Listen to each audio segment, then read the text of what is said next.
Welcome. Quotation behind the స్టోరీకి welcome. మనం చదువు అన్న శీర్షిక కింద రాయబడిన కొటేషన్లను చెప్పుకుంటూ వాడి బ్యాక్గ్రౌండ్ని తెలుసుకుంటూ వస్తున్నాం.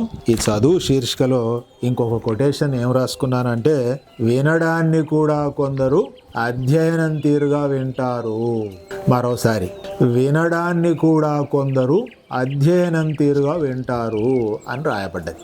కొందరు ఎక్కడికి వెళ్ళినా ఎవరిని కలిసినా వాళ్ళు తక్కువ మాట్లాడి అవతలి వాళ్ళు మాట్లాడేదాన్ని ఎక్కువ వింటారు. మీరు గమనించండి.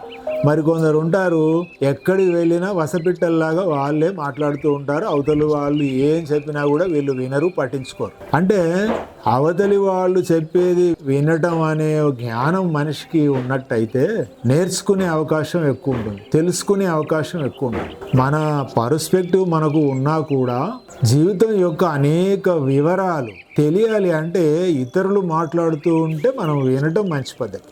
కొందరు ఎక్కడికి వెళ్ళినా సరే వాళ్ళు ఇంకొకరిని మాట్లాడనివ్వరు, వాళ్ళే మాట్లాడుతూ ఉంటారు. అవతలి వాళ్ళు చెప్పడానికి ప్రయత్నం చేసినా సరే వీళ్ళు ఎట్టి పరిస్థితుల్లోనూ వినరు. ఒక మాట వాళ్ళు చెప్పగానే మళ్ళీ వీళ్ళు అడ్డం వచ్చి వీళ్ళు ఏదో మళ్ళీ మాట్లాడుతూ ఉంటారు. అంచేత అవతలి వాళ్లకు విసుగు వస్తూ ఉంటుంది. వీళ్ళు మాట్లాడడం ఆపరు. కానీ కొందరు ఉంటారు, వాళ్ళ జీవితంలో వినటాన్ని కూడా ఒక బాధ్యతగా, వినటాన్ని కూడా ఒక అవసరంగా, వినటాన్ని కూడా ఒక స్టడీ చేయటంగా, వినటాన్ని కూడా ఒక నేర్చుకోవడానికి సాధనంగా భావించి వాళ్ళు వీలైనంత మౌనంగా ఉంటారు. ఎవరే చెప్పినా వినడానికి ప్రయత్నం చేస్తారు. వాళ్ళను ఆ మాటల ద్వారా అవతలి వాళ్ళను అర్థం చేసుకోవడానికి ప్రయత్నం చేస్తారు. మౌనంగా ఉన్నవాళ్ళు అంటే చెవులు మూసుకొని ఉన్నవాళ్ళు అని కాదు, వినేవాళ్ళు అని అర్థం. వింటూ అర్థం చేసుకునేవాళ్ళు అని అర్థం.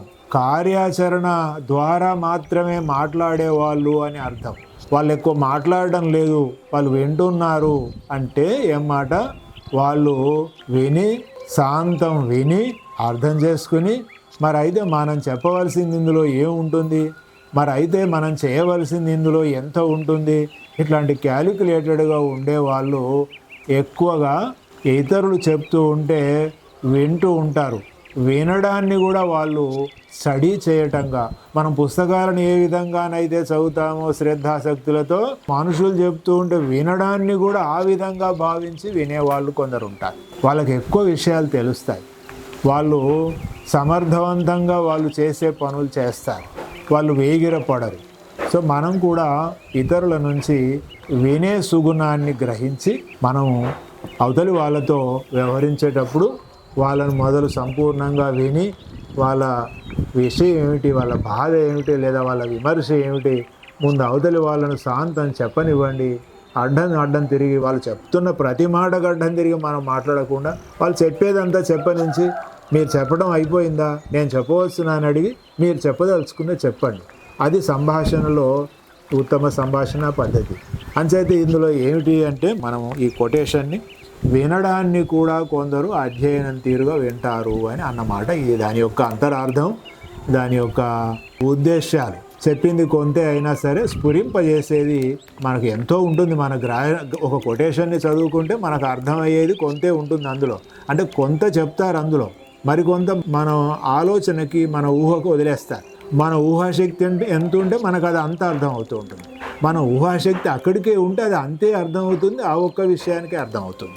సో అంచేత మనం వినటాన్ని కూడా శ్రద్ధగా వినాలి, బాధ్యతగా వినాలి, నేర్చుకోవడానికి ఒక సాధనంగా వినాలి అని చెప్పడం ఈ కొటేషన్ యొక్క ఉద్దేశం.